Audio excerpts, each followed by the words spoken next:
Britain. Our green and pleasant land, crisscrossed by rivers, studded with lakes, surrounded by seas. It's the home of the White Cliffs, Brighton Pier, Nessie.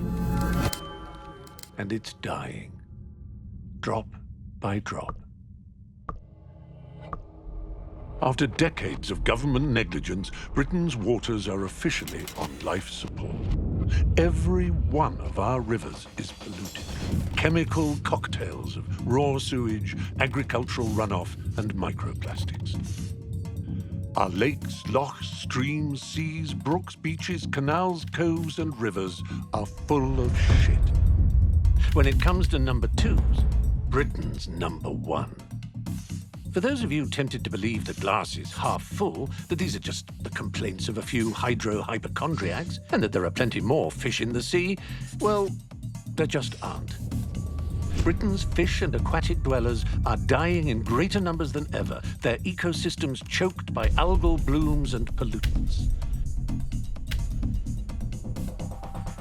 And they're not the only ones getting sick. The millions of Britons who fish, swim, surf, row, paddle, snorkel, and sail the waterways are at risk.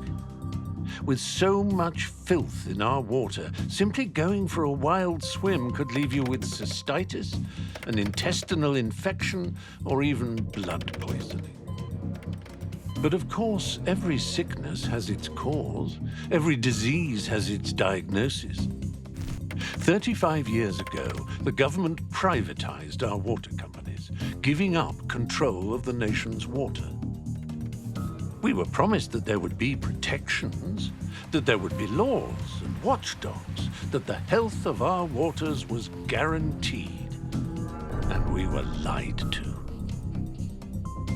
The watchdogs have been defunded, unable to prevent record levels of pollution flowing in from illegal sewage dumps and agricultural runoff. The laws have been repeatedly broken, and yet prosecutions are almost non-existent.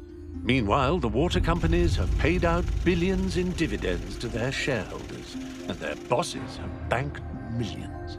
Our elected officials sold our water, defunded our regulators, and left us to swim in every variety of shit. But the fight is far from over. Britain's waters have life in them yet, as long as we act now.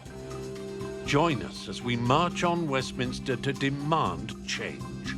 Turn your outrage into action and get Britain's waters off life support.